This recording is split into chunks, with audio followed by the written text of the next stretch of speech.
That's right. You're listening to another episode of the co-main event Mixed Martial Arts Podcast. I'm Chad Dundas. That's Ben Folks.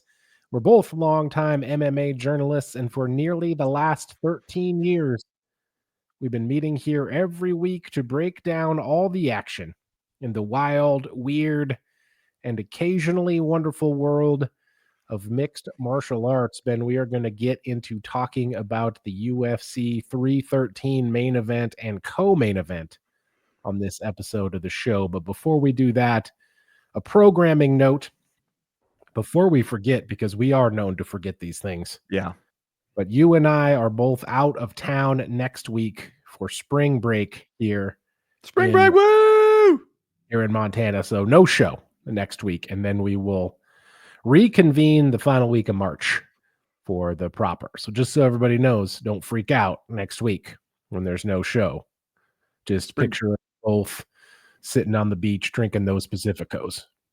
Picture us just out there on some Girls Gone Wild shit, just popping the tops off, going crazy on spring break. Woo! I don't know whose tops are getting popped, but stay tuned. Stay tuned for that. Everybody's All tops. Right. UFC 313, Ben Magomed Ankalaev dethrones Alex Pereira over the weekend. A lot of people forecasted that Magomed Ankalaev's diverse skill set would be Alex Pereira's most difficult challenge at light heavyweight, and that certainly turned out to be true. Ankalaev rebounded from a tough first round and takes the next four straight, at least on the judges' scorecards, and wins the unanimous decision. I saw a lot of bad reviews of this fight floating around online after it was over. People said it was boring. I even saw a few people questioning whether Alex Pereira should have won the decision. No, that's crazy. I don't agree with that, but that sentiment is out there. I have to admit, I didn't really think this was a bad fight, man. I actually thought it was quite compelling. It was obviously a good, smart performance from Magomed Ankalaev. He actually stood up and made this a striking fight against Alex Pereira way more than I think most people expected. Yeah. Despite his pedigree as a striker, I don't think anybody expected him to strike quite this much. We thought that if this was going to be a win for Magomed Ankalaev, that Alex Pereira would be lying on his back for 5 rounds. And we didn't get that at all, actually. Ankalaev won this fight on the feet as much as he won it with his clinch game and grappling. Like, he pretty clearly won rounds 2 and 3 on the feet, which is something nobody expected. Then, once you build that kind of lead and you get into the championship rounds and you have Ankalaev's particular skill set, like, it would be dumb for him to not try to do the thing that he did over the final 10 minutes. And I would say, by the same token, Alex Pereira's takedown defense looked way better than a lot of people expected. Yeah. Just, not quite good enough to win the fight. What did you think? Did you think this was a bad fight? I thought it was a fight that seemed like more was always just about to happen and then mostly didn't quite ever happen. And that leaves people feeling unsatisfied, understandably. And I think to the extent that people are criticizing it as a bad or a boring fight, it's because they didn't really want to see Magomed Ankalaev win for, Right. Reasons I can sympathize with, because Sure. he's not that fun to have around. He's not as fun as Alex Pereira is as champion. They wanted to see Alex Pereira win and then maybe do some cool shit after that, either another weight class or at light heavyweight, whatever. So I get it. But I also feel like there was an anticipation that it felt like Alex Pereira was always about to do something in this fight, and he just couldn't quite find the gas pedal. And even in some moments, you go into that 5th round, and I don't know about you, but I'm thinking Alex Pereira needs a finish here, because I think he won that 5th round. He got it on, I think, 2 of the judges' scorecards, but I think you can give him the 1st and the 5th, and that's really it. That's all the case you can make for Alex Pereira there. And he had some moments in that 5th round where he started to tag Ankalaev with a couple good shots, and then Ankalaev would be able to use that clinch game to sort of just stall that action out. And it felt like Alex Pereira just never really got going. He seemed hesitant at times. He seemed like, I don't know if it was Ankalaev's like the southpaw stance that he struggled with a little bit, or some of that left hand from Ankalaev kept finding him, or if it was that he was tentative about opening up early on because he was worried about that. Yeah. If I told you, if you had missed this fight altogether, and I texted you 11:30 on Saturday night to be like, Chad, Magomed Ankalaev went 0 for 12 on takedown attempts against Alex Pereira, you would probably not be like, well, that sounds like a Ankalaev victory to me. You'd probably think like that's disastrous for him, and that means he surely lost. But he really used that clinch game effectively, just as a way to sort of hit the pause button on any sort of momentum Alex Pereira could gain.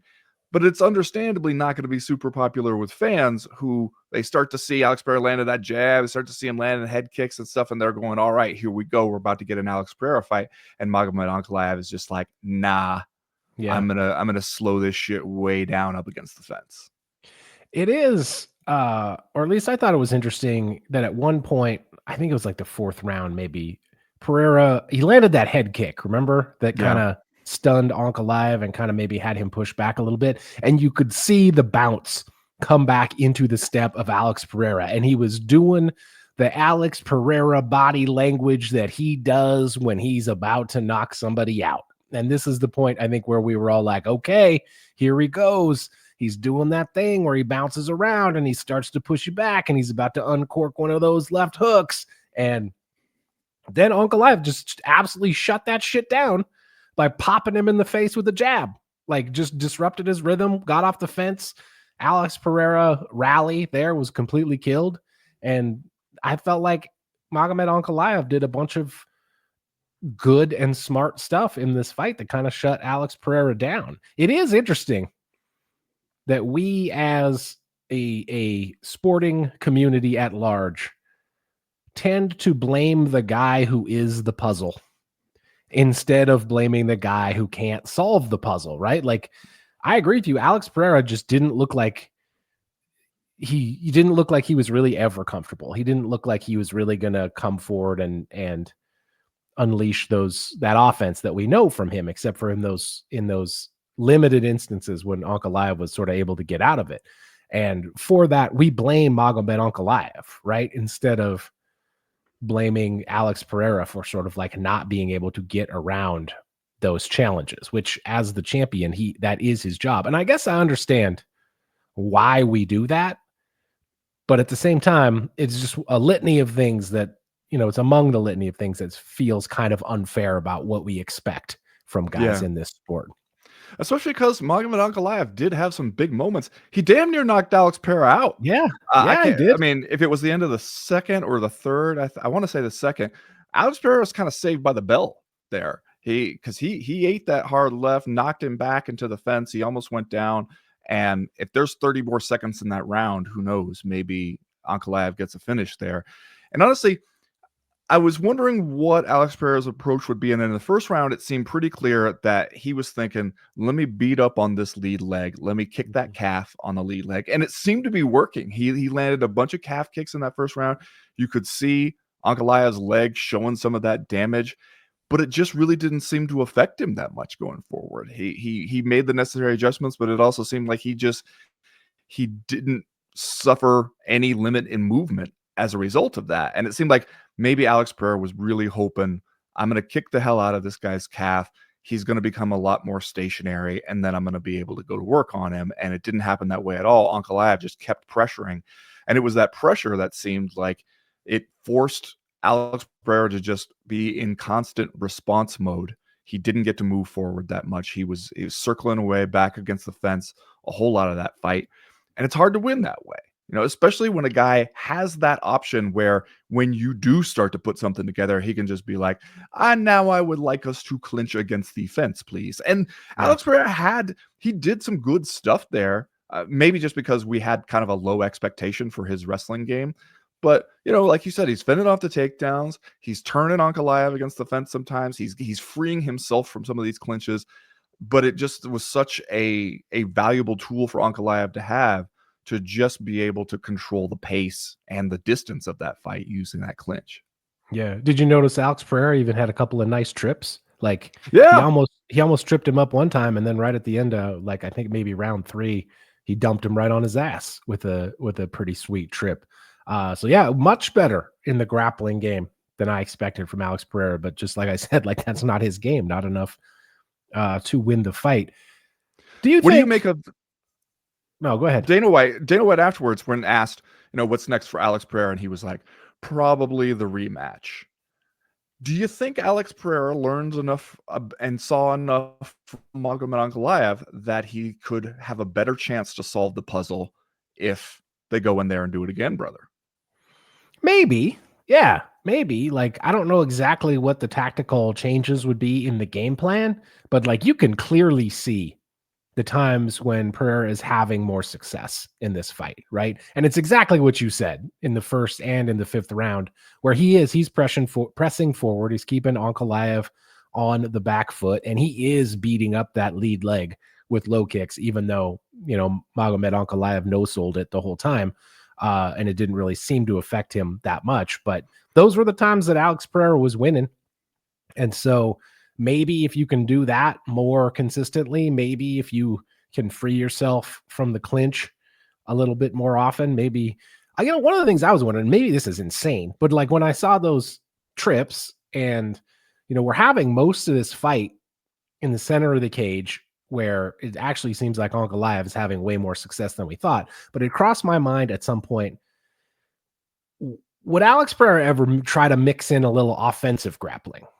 Would Glover Teixeira ever chef up a game plan where he would be like, to throw Ankalaev a little bit off his game, maybe we should shoot for a takedown or initiate a clinch or something like that? Because it all seemed reactive in the grappling game for Alex Pereira, which is what you expect. And again, maybe this is not realistic considering what his skill set is, but it crossed my mind at one point that, maybe we switch things up a little, give Ankalaev something that he probably didn't prepare for. I don't know do you think that we could have a different outcome in a second fight? And in a minute, I guess we can talk about whether we should have a second fight. And I also want to talk about whether or not, if you were Alex Pereira, would you stick around for that?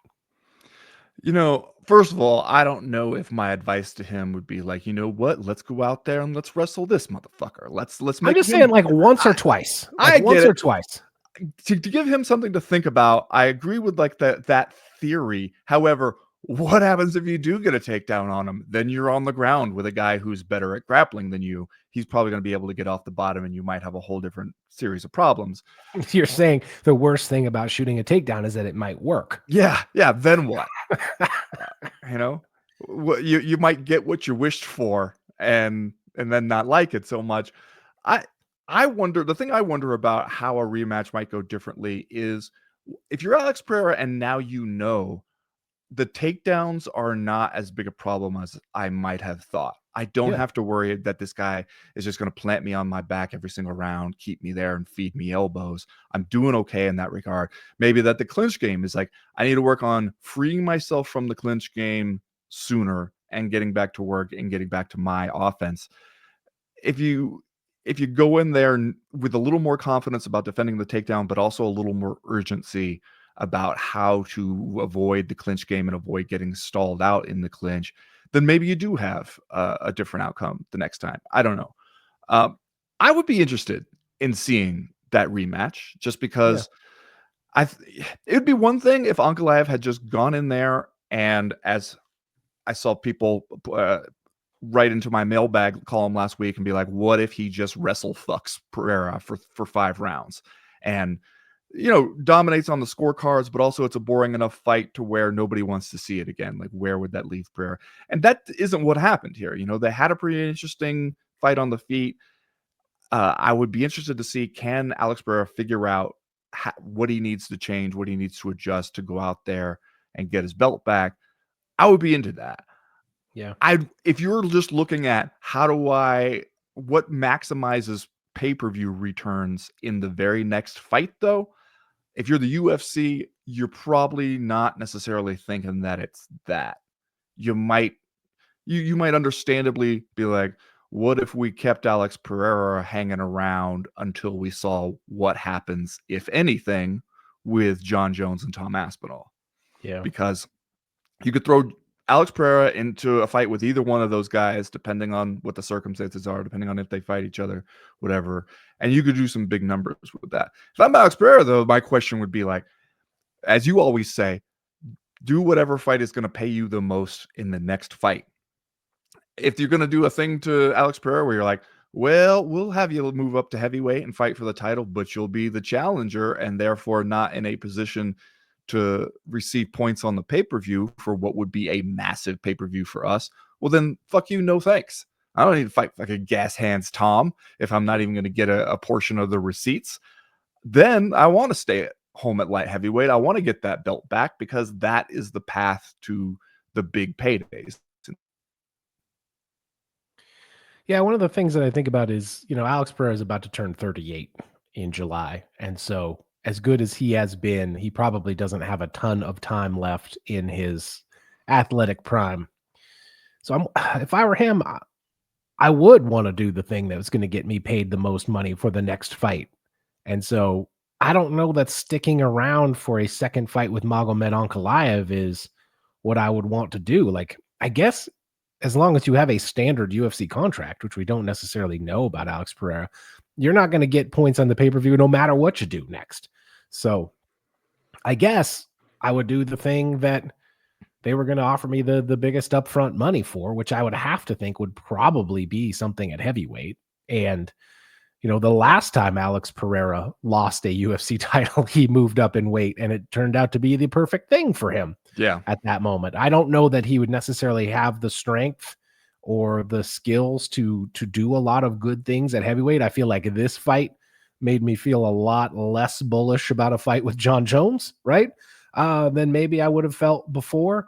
And I don't even know if this loss sets Alex Pereira up for a fight against either Jones or Tommy Gas Hands next. But selfishly, as a fan, if you tell me Alex Pereira is going to fight some heavyweights, I'm watching that shit. It doesn't even necessarily have to be one of those two guys. If I was Alex Pereira, would I do that? Probably not. But yeah, I mean, you're right. It would depend what they're going to pay you to do it. If they're going to pay you the same, whether you fight Ankalaev next or whether you go up to heavyweight and fight one of these tough ass dudes up there, either one of them, then I probably choose Ankalaev because that's a more winnable fight for him, I think. And I did wonder a little bit, especially when I felt like we're seeing a more hesitant Alex Pereira than we're used to. And then I kind of reminded myself, this is his fourth title fight in less than a year. Yeah. So we kept waiting, and earlier fights we were waiting and seeing, like, is this the time that it catches up to him? And it's not like he looked completely flat or shop worn or anything.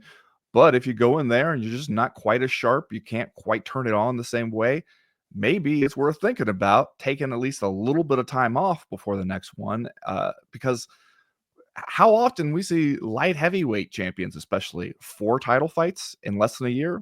Yeah. That's an uncommon work rate. Yeah. I mean, I guess maybe I'm going to contradict myself a little bit here, but even though Alex Pereira is about to turn 38 in July, maybe the best thing you can do is wait a little bit, not forever. Yeah, but if you wait 6 months, you wait 6 or 8 months, like that's not, I don't think you're going to get old in that time. And maybe you let the body heal, you refresh a little bit. Like that's not, like if somebody said to Alex Pereira, like, hey, wait, see what happens with Jones Aspinall if they are able to make that fight, who comes out on top, if it looks like there's an appetite for the UFC to offer you a little sweetener to go up there and make a mega fight. They could turn around reasonably if they do Jones and Aspinall, in that June 28th fight card. They could turn around and try to do a year-end kind of one of those late fall fight cards at Madison Square Garden that they love to do. And you could do Pereira versus the winner of that fight for the heavyweight title. And that's a huge, huge fight for everybody. So if you had to wait that long, like, it's March now. If you took off until November, maybe that's just the perfect amount of time to let yourself heal and just rest a little bit. I hate to bring this up. But you're going to do it. I hate to bring this up, but do you remember at the end of the year last year over on the Patreon page where we do our weekly, some people would call it a gambling segment. I would call it an anti-gambling public service announcement. Yeah. $20 we never want to Gambling. see again. It's a risk awareness kind of thing that we're spreading. You and I are both terrible at it, so I hope that the ultimate lesson to be learned there is don't fucking gamble on MMA, kids.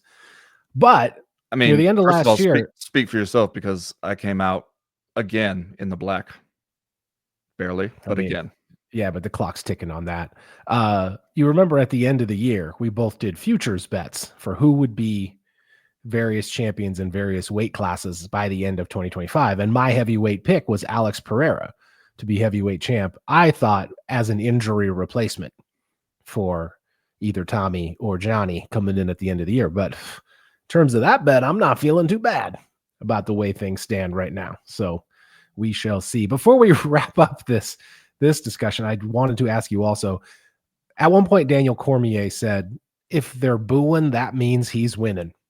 As it pertains to Magomed Ankalaev. And that made me wonder to what extent Magomed Ankalaev's reputation preceded him in this fight, right? We all had this feeling heading into this fight where we were like, oh no, this one could go bad. And we all thought that if he won, it would have to be like a boring fight. So did we just allow our preconceived notions to lead us to the conclusion that this was a boring fight? Because I feel like if someone else had turned in this exact performance against a different opponent, we might have called it a masterclass, right? Like we used to love it when Randy Couture essentially did this exact same thing. You used to love it. I used to love it, but a lot of people did, right? If Islam Makhachev were to go out and have this exact fight against Ilia Topuria, for example, what would we say about it after it was over? Yeah, no, there's some truth to what you're saying there. And especially, when fans already like you, they will make allowances for your fighting style. The best example of that ever, I think, is Chael Sonnen, who just became such a known figure and a fan favorite. When you saw him fight Anderson Silva that first time, he got a takedown in the 5th round, and Chad, the crowd went wild for a double leg takedown in a fight that was mostly double leg takedowns.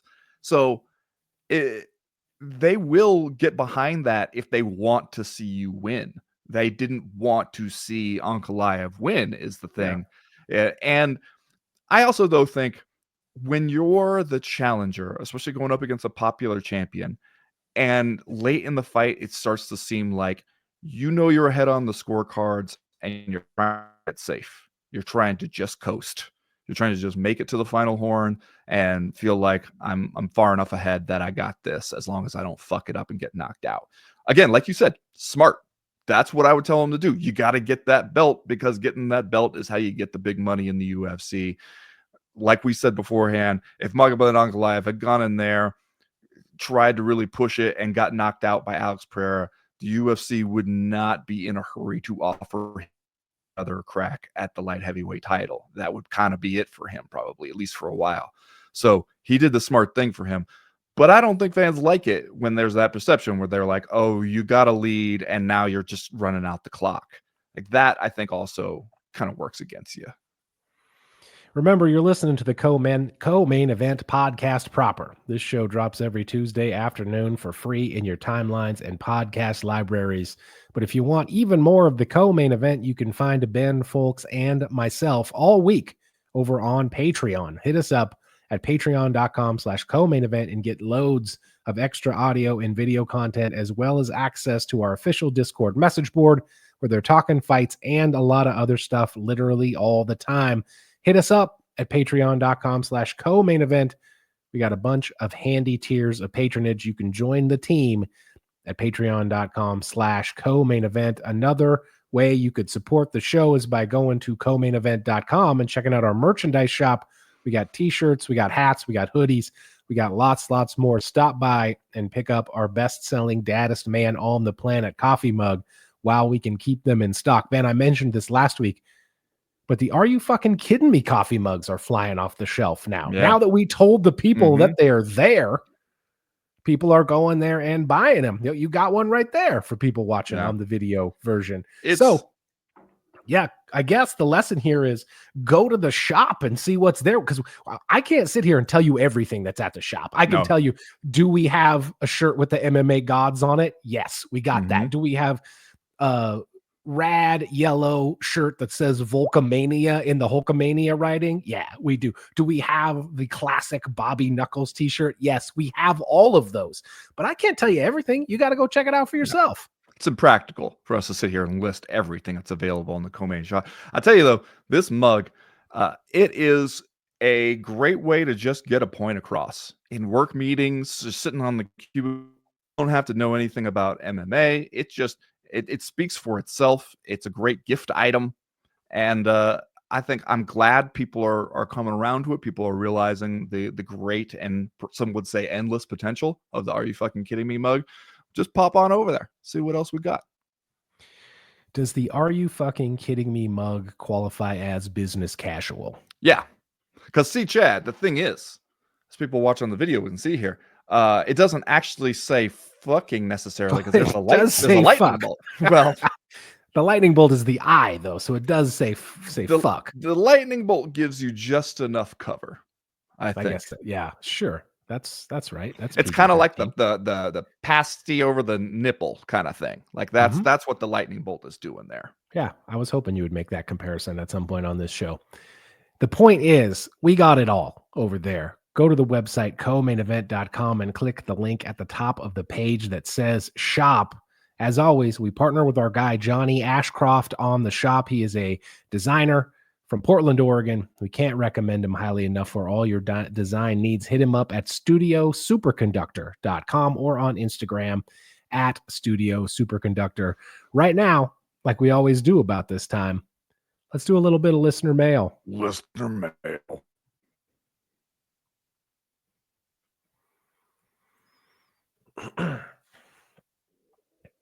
First piece of listener mail this week, Ben, comes to us from our guy Backpack Boom Bap Tom on Patreon. Good to hear from him always. Got to slow down when I say that one. Yep. Backpack Boom Bap Tom. Backpack Boom Bap Tom. He writes, I would like to introduce exhibit to the jury. Man who slapped his wife on the face happily greeting alleged sex traffickers, also known as Dana White being filmed hugging and smiling with the Tate brothers. I don't know what my question is or how to best articulate it, but I think it comes down to real sports wouldn't allow themselves to be associated with the pair of shitheels the Tate brothers are. We got lots of emails about this. We also got one from Dean Draper that said, as unsurprising as it was for Dana and some other fringe douchebags to fawn over the Taint bros. See what he did there? I get it. Yeah. I just saw a clip of Volk give them both time backstage, and that hurts, dudes. Yeah. Thought he was a real ass stand-up dude. What say you?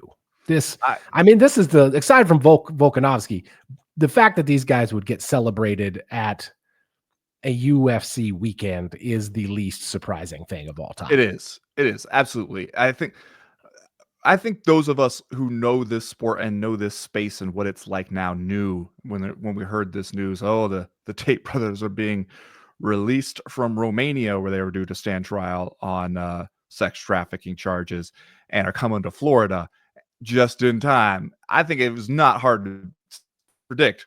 And they'll be at a power slap thing, and Dana White will be welcome front row, cage side at the UFC event.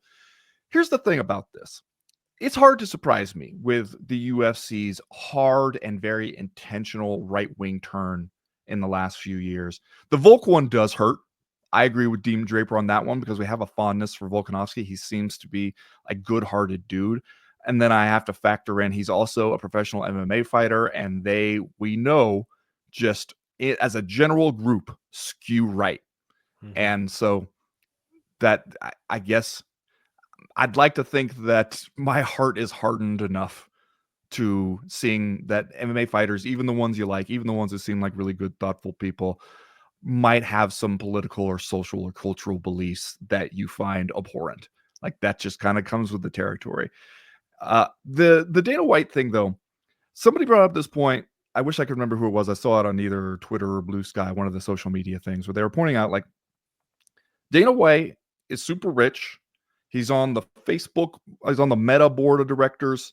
The TKO is going extremely well. He's ensconced there. He didn't need the money. He already has all the right-wing support he could need through his association with Donald Trump, and the way that has brought him all kinds of benefits, both just like financial, material. Somebody like Bud Light needs a cover when they run afoul the angry right-wingers they can run to the UFC. He benefits from it in so many other ways. He doesn't need anything that the Tate brothers could bring him as far as like clout in that area. He's already got plenty of it. He's got enough of it. He has probably more of it than they do. He doesn't need anything that they bring.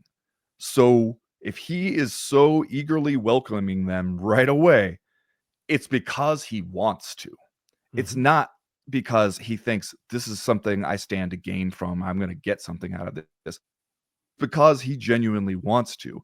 And again, like we've said before about a lot of the MAGA branch of right-wing conservatism in America these days, it's like they have decided we will embrace you because you're bad people. Like the reason you become one of our favorite people is because you have done or are strongly suspected to have done something bad to one of the groups that we support doing bad things to. It's like the same way that dude who killed a black homeless man on the subway in New York City becomes Donald Trump's special guest at events. It's like Donald Trump not going to give a fuck about that dude no matter what else he does. But he killed a black man. He stood trial for it, became kind of like a figurehead for the right-wing movement. And so now we want to be friends with him because of the awful thing he did. Kyle Rittenhouse, same shit. And it's here with the Tate brothers. I think it's a calculation. I don't know how conscious they are of this calculation. They might be entirely conscious, or it might only be a feeling that they're operating on. But I think people like Dana White, who, as Backpack Boom Back Tom points out here, slapped his wife in the face. They want to live in a world where powerful men can do horrible shit to certain kinds of people, women, minorities, especially like less powerful groups, with impunity. They want to live in that world. That world is appealing to them because it lets them get away with all kinds of shit that they want to do. And so when they see somebody who is under fire for doing some of that same shit, they want to embrace them because they want to play a part in helping foster that environment so that when it's their turn, when they're caught doing something or accused of doing something to one of those groups, they've created a safety net for it. They don't want to live in that. The thing that freaks them out about cancel culture is the idea that you might be held accountable for doing shit. They don't want to be held accountable, especially when they do shit to groups like women. They want to be able to, they feel like I'm rich, I'm powerful. This is the thing that's supposed to come with that, is I'm supposed to be able to do terrible shit to women and it not affect me at all. And so they want to help foster that environment when other people are accused of it because they want to benefit from that environment in the future. Like that's what this is about, clearly. It is like that Tim Robinson sketch, everyone on the team is a bad person in real life. That's our promise to you. Yeah. Remember that like a hot minute that conservatives pretended like the most important thing in the world was standing up against human trafficking? Yeah, they were fired up about it, man. They had a whole movie about it until they found out that the anti-human trafficking guy in the movie was also himself doing some shit like that. Well, now the Tate brothers are rad. Next question this week. I mean, not to get off on a rant about this, which we could do all day on a whole separate podcast, but it's the same shit with, remember when they felt like pedophilia was the thing? They were super concerned about powerful rings of pedophiles operating clandestinely, and we're going to root them out. And that was the whole QAnon shit. And then when Trump's back in power and we're like, where's the Epstein list? And the GOP leadership tweeted out a Rickroll in response to it, like, LOL, hey, do you guys get the joke? The joke is that we don't actually care about this because we know a lot of our people are on the list, and when it's our people, we don't care. And now that it served its purpose and helped us get reelected, LOL, you thought we actually cared. No, it just served its purpose on you rubes. All you rubes. They're laughing at you. I am just going to say pedophilia and human trafficking are bad. Yeah, the co-main event maintains its stance against pedophilia and human trafficking, and I don't care who does it. Whoever does it, get them. But let's make sure we get them all. You know what I'm saying? Next question this week comes to us from Dexter Holland, who writes, okay, I am crying. He was crying. We were all crying, right? Robert Glenn Lawler, thank you for all the memories, you beautiful, ruthless man, you. Thank you, Robbie. Please spend some time discussing the man. He earned it in blood. Yeah, that is maybe the best description that I've ever heard of Robbie Lawler's, the greatness of Robbie Lawler's career. He earned it in blood. You know what? And his career, I think, one of the things that's great about it is that it had, I think Daniel Cormier might have referred to it as a second act. It was more like a third act. And we are not used to seeing that in MMA. We often think we have the book on somebody way too early. We see a few losses here or there and we go, that's it. They're not going to be the next, MMA messiah. They have these deficiencies. We write them off. Robbie Lawler was one of those guys I think got written off too soon. Yeah. Especially because you remember in the early days, you would hear about Robbie Lawler as a Miletich camp guy who was an incredible slugger, hard-hitting, tough-ass dude, but didn't have any wrestling. And he was, especially at that time, he was fighting at middleweight. He was a little bit small for the weight class. He was a really fun stylistic matchup for some kind of fighters, but then never as to the next level because he had some weaknesses in other areas. You saw him like in Strikeforce where, Robbie Lawler is going to do okay until he fights somebody who has some takedowns and some grappling and maybe a submissions game. And then that's as far as he's going to rise kind of. And to see him then show back up in the UFC as a completely different version of himself, as a more mature version of himself and a more well-rounded version. Also as a version that reminds you, hey, when we first got to know this guy, he was like 21. So maybe we shouldn't have been judging him so quickly because he was still very much a work in progress.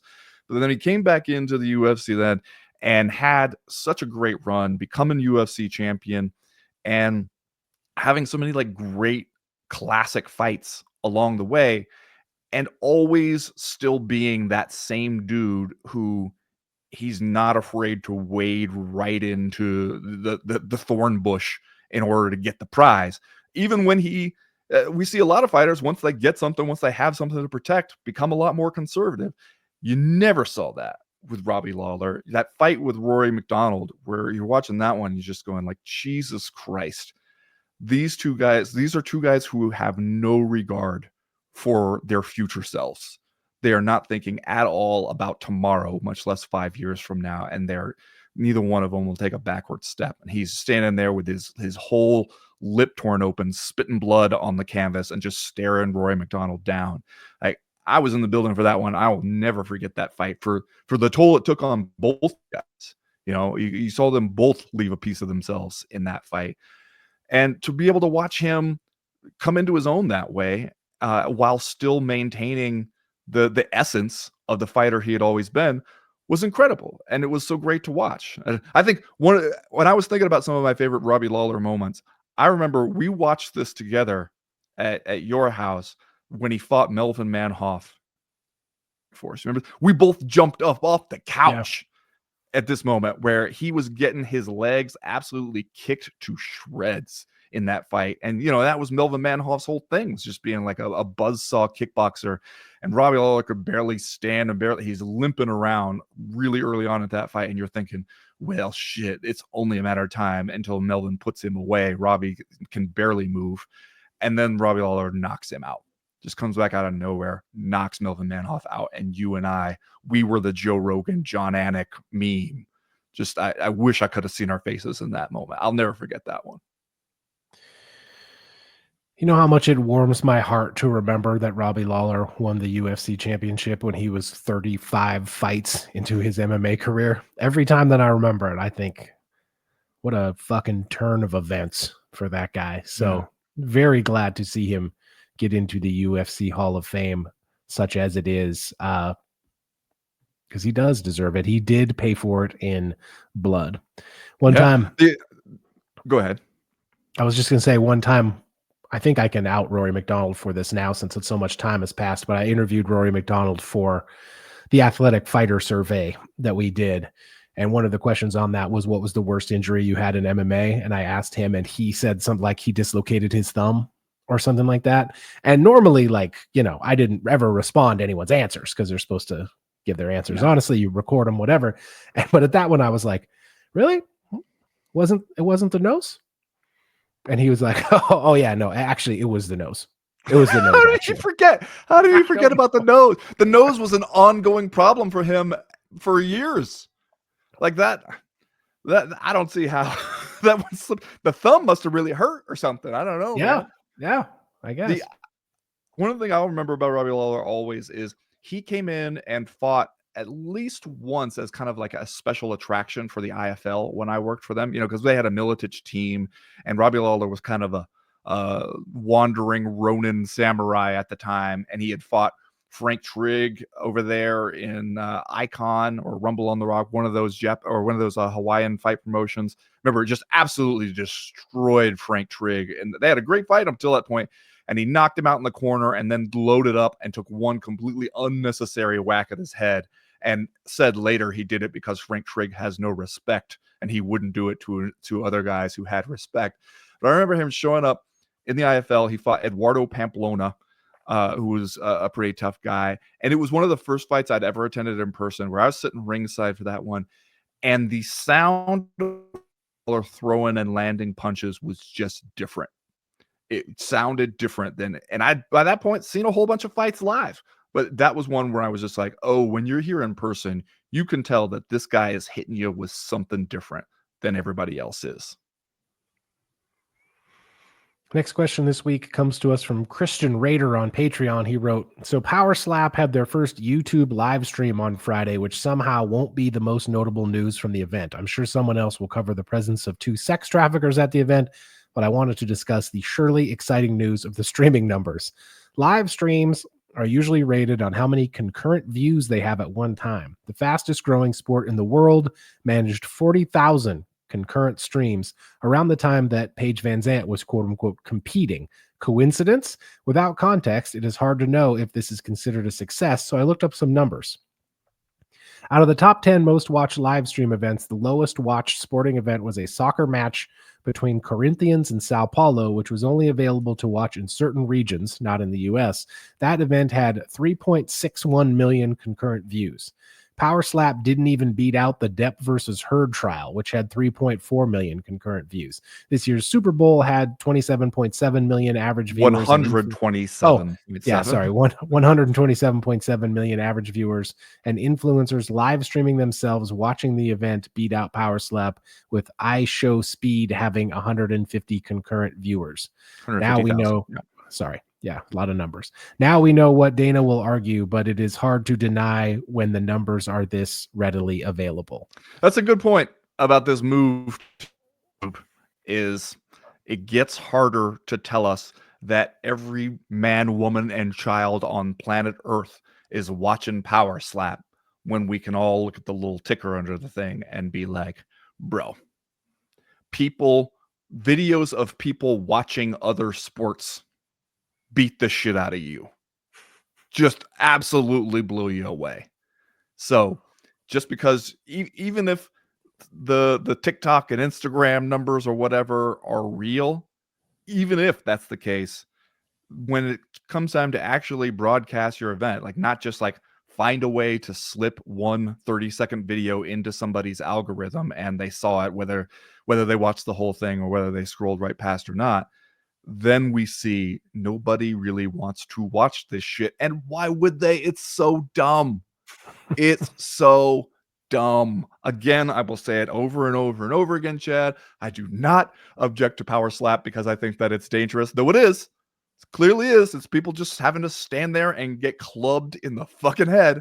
So obviously it's dangerous. I do believe people ought to be allowed to do dangerous and even dumb stuff as long as they know what they're getting into. The reason I object to Power Slap is because it is deeply stupid,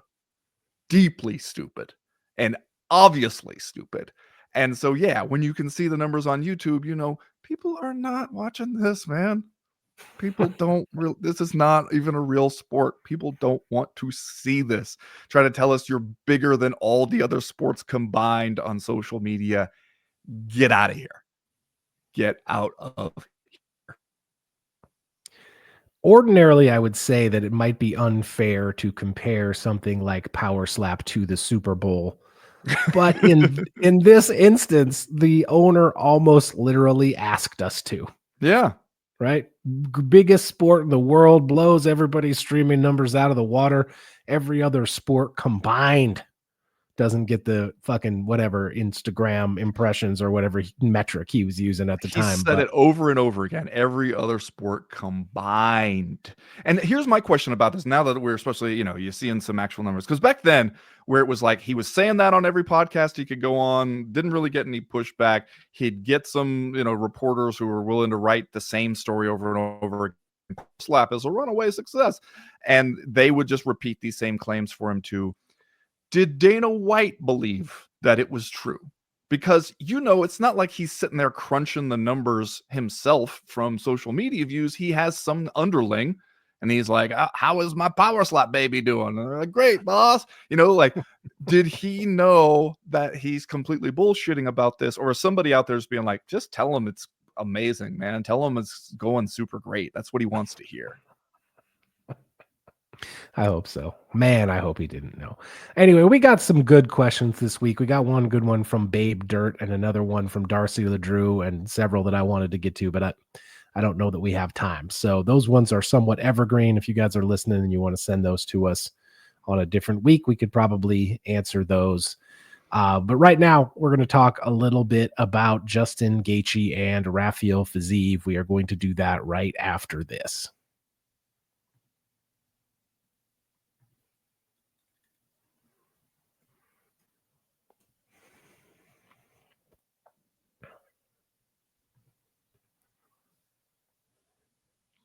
Well, Ben, once again, I have to reiterate that when we first heard that Rafael Fiziev had thrown his hat into the ring as a prospective opponent for Justin Gaethje after Dan Hooker had to pull out of their matchup with an injured hand, we both poo-pooed it in a way. We both said, oh, that's somewhat of a fanciful call out for Rafael Fiziev.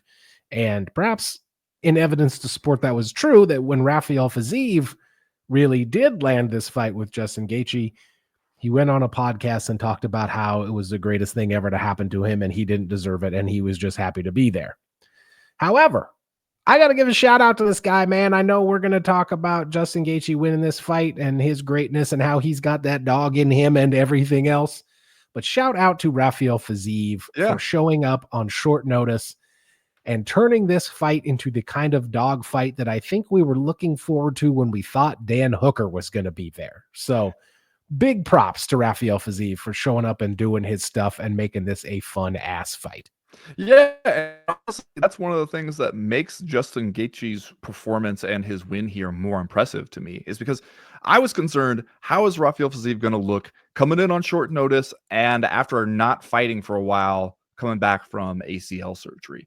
Those two things together do not seem to make you think that he is in his fittest form. And to go in there with a fight that he lost the first time, a close one, but he lost. And it seemed like, how does Justin Gaethje gain anything from this, from doing this again? And one of the ways he gains something is that he comes out there against a version of Rafael Fiziev that looks really good, looks really sharp, looked like a guy who'd had a full training camp and was really ready for this fight. And he just looks better. And especially, he had some moments in this fight where you're reminded, okay, Justin Gaethje, he can do the slobber knocker thing. You invite him to brawl in the center of the cage. He's always going to take you up on that. But the man also has some craft. Justin Gaethje did not stick around at this level for this long without having some tricks up his sleeve here. He's gotten to be a smarter fighter with a lot of good tools that he can rely on. And he will still hit you super hard in your face and make you fall down. Think about this. You look at the record of Justin Gaethje, where it stands out, 25-5. He has never lost to anyone who didn't at some point own some piece of a UFC title. He lost, he's got that one to Max Holloway, who was a longtime featherweight champ, Charles Oliveira, who was a lightweight champ, Habib, also, probably one of the greatest lightweights we've ever seen, Dustin Poirier, who had an interim lightweight title, Eddie Alvarez, who had the lightweight title at one point. And the Poirier one, he avenged later on. Knocked him out with a head kick when they fought the next time back in 2023. So it's like he doesn't lose to anybody who is not championship material. And to be able to do that, for one thing, for this long, he's a 36-year-old gentleman of a certain age in one of the lighter weight classes where people don't age that well. And to do it with his style where it's not one that ever was concerned with longevity, especially in the early days. That's kind of incredible. Yeah, that's a really good point. I feel like we all know that when Justin Gaethje finally walks away from the sport, the thing that we will remember about him, much the same way that we remember Robbie Lawler, is for the body of work, right? We will remember the exciting fights, the never say die style, the toughness, all of that stuff. So we shouldn't lose sight of the fact that Justin Gaethje is also real fucking good, right? I don't want to shortchange him as like a, it sounds weird, but I don't want to shortchange him as a guy who's just a fun guy, right? And he is. Like, after this fight, I thought to myself, if you told me that Rafael Fiziev and Justin Gaethje were going to fight at every fight card for the rest of my life, I would be okay with that. And then I had to amend that statement. And I thought, actually, if you told me that Justin Gaethje was going to fight anybody on every fight card for the rest of my life, I would be happy about that too. But I don't want to shortchange him as just that kind of guy. He's also, a championship level fighter or borderline championship level fighter in the UFC. Well, yeah, and think about it. He had basically an entire career in what was then the World Series of Fighting, then became PFL, before he even got to the UFC. When he came to the UFC, he was 17-0. And he had like a 3.5-year run in World Series of Fighting where he fought 9 times, won them all but one of them via TKO. The only one that went to the scorecards was he beat Melvin Guillard via split decision in 2014. And then he comes into the UFC and makes an entirely second act reputation for himself as the Justin Gaethje we know now, and then has become an even better and more mature version of that since then. It's easy, I think, to like look at a guy like Justin Gaethje and just kind of take him for granted because it seems like he'll always be around. He'll always be doing this stuff because he has always been doing it. And you're seeing something special that you're probably not going to see again. And that's, I hope that we at least pause every once in a while to appreciate that. And with Trevor Whitman just smiling over his shoulder the whole time. I think about just the cherry on top. That run he went on leading up to his lightweight title shot against Khabib, where he knocked out James Vick, who, as you recall, in that one went in there and was like, this guy Gaethje, because Gaethje was coming off 2 losses. He had gotten knocked out by Ever Alvarez and then knocked out by Dustin Poirier. And we were going, oh, people have figured him out. James Vick went into this fight and he was like, Justin Gaethje is MMA's Homer Simpson. He just tries to let you hit him in the head until you tire yourself out. And then he went out there and in like 90 seconds knocked James Vick out cold. And then goes and fights Edson Barboza. There's a tough ass dude who's super solid on the feet. Knocked him out in the first round. Then he fights Cowboy Cerrone. It's like himself kind of a Justin Gaethje-like figure. Knocks him out in the first round. Then takes the interim belt in that fight with Tony Ferguson. Remember, that was kind of like the first one when we were doing them in like the first pay-per-view in the empty arena in Jacksonville during COVID, where we were like, we cannot stop having UFC events even for one goddamn minute. And he went out there and just beat the shit out of Tony Ferguson. And Chad, that was like 5 years ago. He's still around, still doing it. Yeah. And you saw that skill on display here also, as much of a brawl as Justin Gaethje kind of turned this thing into as it went along. But, Rafael Fiziev was nasty in round 1 of this thing. And, granted, he got tired as things went along, but just like when he was able to maintain a certain distance in this fight, he was blasting those body kicks. I landed, remember that exchange where he just threw like 5 of them? They hit Justin Gaethje in the body with every one, and then Justin Gaethje like basically put his hands up like, really, dude? Like, I know this is fun, but is that all you're gonna do? When he got in close, he was landing those wicked knees to the midsection, And eventually Justin Gaethje, I think, kind of figured out that if he was able to get inside on Fiziev and stay out of the clinch, at least initiate the clinch himself if he was going to have one, that he could, beat him in those exchanges, which is more than just brawling, right? Like that's a conscious thing that he did and was able to win the fight that way. Also, I know we talked about Randy Couture earlier, but shout out for Justin Gaethje scoring that knockdown with the classic Team Quest dirty boxing uppercut, where you sling one hand over the other guy's head, pull it down, and uppercut him right in his jaw, which was the knockdown on Rafael Fiziev. But just like a good ass fight, and one where Justin Gaethje showed off all of the Justin Gaethje shit that we know that he does, but also is like a smart fighter who can see what he needs to do and implement that plan, which is maybe one thing we don't give him enough credit for. Yeah, and the thing is, you see people like after a fight like this, they're trying to, it's kind of like fantasy matchmake just what they think would be fun fights for Justin Gaethje. Like maybe you and Poirier do it again for, have a trilogy fight, since Poirier's looking around for that retirement fight option, and Justin Gaethje being like, no man, I'm trying to fight for the title. Like I'm not just coming out here just for fun, just to make a couple more paychecks. I'm trying to get there and still get that title. And I think that maybe that is a little bit of the downside of us thinking of Justin Gaethje as the guy where you can match him up against anybody and he'll give you a show. And he's out here thinking of himself, quite understandably, is like, I'm trying to get somewhere with this. I am trying to achieve something. I am not just out here just trying to give you a good time on a random Saturday night. Well, there is that insane fantasy scenario that we discussed, I believe, on the Patreon page last week, where somebody wrote in to say, basically set up an insane string of dominoes. Yeah. Where it was like, what if Bilal loses the title and then Islam Makhachev moves up and then Ilia Topuria moves up, or he already has moved up, but is slated for a title fight. And basically you get Justin Gaethje versus Ilia Topuria, which what I just described to you is like a mathematic equation that I don't fully understand. But if it did happen, a bowling ball touches a roller skate, which rolls out and trips a mousetrap. Yeah. I mean, but if that happened, nobody's complaining. Nobody's complaining. That's true. I know I said it earlier about Rafael Fiziev, but I feel like maybe during his time off, I had kind of forgotten about what kind of dude Rafael Fiziev was. And you'll remember when he first came into the UFC in 2019-ish, he was kind of regarded as perhaps like the prototype for the next generation of UFC strikers, despite the fact that he lost his UFC debut. Then he ran off like 5 or 6 in a row where he beat some pretty tough guys. And he has now lost 3 in a row, 2 of those to Justin Gaethje, 1 because of the knee injury against Mateusz Gamrot. But this was another one. This is a performance where I was like, oh yeah, Rafael Fiziev is rad. Like I need to be more excited about that guy. So good reminder of that as well.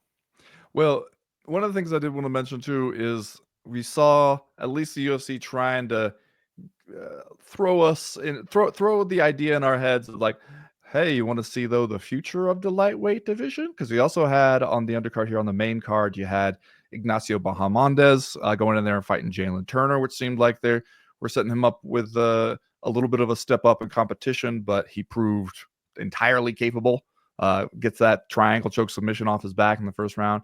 And then you also saw Mauricio Rufy in what was clearly more of a showcase fight against King Green, where they felt like this guy's going to show out here and do something cool. And sure enough, spinning wheel kick bounces the heel right off the dome of King Green and puts him face down on. And it did seem like the UFC is trying to just be like, hey, yeah, we understand you're having fun watching the classics of the lightweight division, but also we want you to know that there's some young guys coming up here. I do wonder, I saw Luke Thomas kind of talking about this, where he was like, we need to appreciate these guys like Justin Gaethje, Poirier, Charles Oliveira, all these great lightweights that we've seen of this era, because they're coming toward the end. Yeah. And even though the UFC clearly has some super talented guys, do they have the, like, it's always hard to say in the moment, maybe these guys will get there, but they don't seem to have that kind of cachet with the fan base. They don't seem to carry that kind of appeal. So when you start to lose guys like Poirier, Gaethje, Oliveira and stuff to either retirement, or they move on to end their UFC contracts and move on fight somewhere else, you're going to miss them. those guys are going to be hard to replace. Yeah, and it's hard to replace guys that have those lengthy resumes, right? All three of the guys that you just mentioned have seemingly been doing it forever and doing it at a very high level and doing it on a very fun level as well. Also, now that you bring it up, we should probably start guarding our hearts. Uh-oh. That some of those guys are probably going to get fed into the wood chipper Yep. at some point, right? Some of those guys are going to be the stepping stones in the same way that King Green was on Saturday.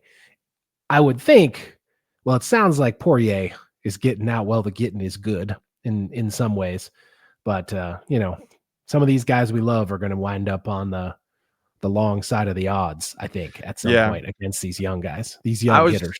I just wrote something about that that should come out either today or tomorrow, but kind of about that comment that Dean Thomas made about Dustin Poirier, where he was like, if you let the UFC know ahead of time that this is your retirement fight, that you're looking for one last go, and then you're done, they do not give a damn about trying to make sure that retirement fight is a nice one for you. They will have you leave on a stretcher for your retirement fight in a neck brace, and they will be fine with that. And yep, that is absolutely how it goes. All right, that's going to do it for the Co-Main Event podcast this week. Thanks everybody for listening. Remember, we are off next week, and you will have to find a way to break down UFC Fight Night Vettori versus Dolidze 2 on your own. I'm sure there will be no shortage of content about that one. But we'll see you the week after that. We appreciate all the support. Thanks for listening, everybody, and join us at the Patreon, patreon.com/co-main event. We'd appreciate it. As for right now, we are done. We are through. We are out. Spring break woo.